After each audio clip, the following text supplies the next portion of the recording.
नमस्कार दोस्तों, विश्व गुरु की एक्सक्लूसिव खबरों में आपका स्वागत है। पीएम मोदी की सुरक्षा में चूक या फ्लाईओवर की साजिश, उस 20 मिनट के 20 ऐसे सवाल आपके सामने रखेंगे जिसका जवाब शायद गृह मंत्रालय को भी चाहिए। सवाल नंबर 1, जब हेलीकॉप्टर से पीएम का दौरा कैंसिल हुआ तो सड़क मार्ग के लिए क्लियरेंस किसने दी, जबकि किसी भी राज्य में पीएम की सुरक्षा की जिम्मेदारी राज्य की सलाह से एसपीजी की होती है। सवाल नंबर 2, पीएम के लिए हमेशा इमरजेंसी रूट का प्लान होता है, तो दूसरा रूट कहां था, जबकि सीएम चन्नी कह रहे थे कि उनको नहीं पता था कि पीएम सड़क मार्ग से जाएंगे।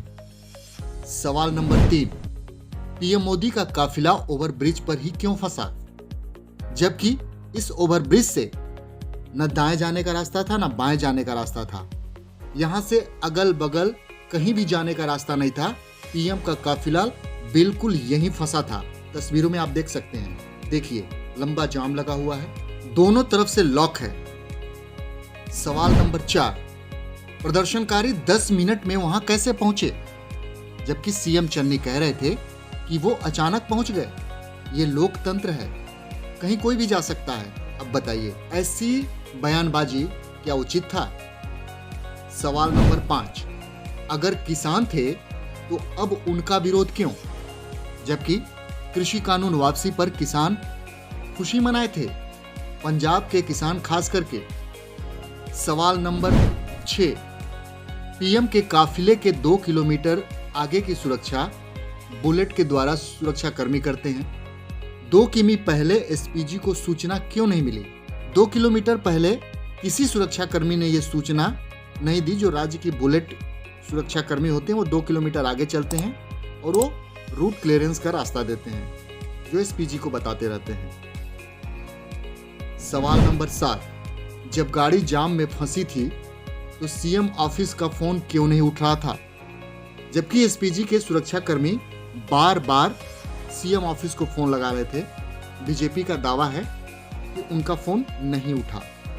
सवाल नंबर 8, राज्य में पीएम की अगवानी सीएम, डीजीपी और मुख्य सचिव करते हैं, तो ये लोग एयरपोर्ट पर क्यों नहीं पहुंचे? सीएम चन्नी की सफाई थी कि वो किसी कोरोना पीड़ित पर्सन के कांटेक्ट में आए थे, इसलिए वहां नहीं गए। तो बाकी 2 लोग कहां थे? सवाल नंबर 9, जब सीएम कोरोना के कांटेक्ट में थे तो धड़ाधड़ बिना मास्क के प्रेस कॉन्फ्रेंस क्यों कर रहे थे? तस्वीरों में देखिए, सीएम चन्नी प्रेस कॉन्फ्रेंस के दौरान बिना मास्क लगाए लोगों के, पत्रकारों के जम के जवाब दे रहे थे। उस समय उनको कोरोना कांटेक्ट का शायद ध्यान नहीं था। सवाल नंबर 10, पीएम की वापसी पर खालिस्तानी क्यों खुश हैं? ये तस्वीरें देखिए, ये ट्वीट देखिए, खुशी मनाया जा रहा है। सवाल नंबर 11, सीएम चन्नी बार बार अपना बयान क्यों बदल रहे हैं? क्या गृह मंत्रालय की जांच अब गंभीर लगने लगी है? सवाल नंबर 12, जब रैली में भीड़ नहीं थी तो 10,000 बसों में हरियाणा, राजस्थान से वो कौन लोग आए थे? ये ट्वीट देखिए। कांग्रेस के नेता रणदीप सुरजेवाला का दावा था कि 10,000 बसों से लोग हरियाणा, राजस्थान से लाए गए थे। आखिर वो 10,000 लोग कहाँ के थे और वो कहाँ थे? सवाल नंबर 13, जो इंसान विदेशों में भीड़ जुटा सकता है, क्या पंजाब में भीड़ की जानकारी नहीं होगी? सही बात है, पीएम मोदी दुनिया के सभी देशों में जब भी जाते हैं, किसी भी देश में जाते हैं, तो वहां पे अच्छी खासी भीड़ जमा हो जाती है। सवाल नंबर 14, क्या बिना भीड़ की जानकारी के ही पीएम ने 90 किलोमीटर गाड़ी से चलने का फैसला किया? पीएम मोदी 4 घंटे का सफर तय कर चुके थे, बस अब 15 किलोमीटर ही बाकी था। सवाल नंबर 15, क्या सड़क मार्ग से जाने की अनुमति बिना स्टेट क्लियरेंस के संभव है? सही बात है, स्टेट के सुरक्षा कर्मी ही एसपीजी को क्लियरेंस देते हैं, तब आगे की प्लानिंग होती है और रूट प्लान किया जाता है। सवाल नंबर 16, बिना जांच किए सीएम चन्नी ने कैसे कह दिया कि पीएम मोदी पर कोई खतरा नहीं था? ये बड़ा सवाल है। जब पीएम मोदी असहज हुए, उन्होंने एक आरोप भी लगाया, तो सीएम चन्नी बिना जांच के ये कैसे कह दिए कि पीएम पे कोई खतरा नहीं था? ये बड़ा सवाल तो है। सवाल नंबर 17, जब पीएम को खतरा नहीं था तो फिरोजपुर के एसएसपी को सस्पेंड क्यों किया गया?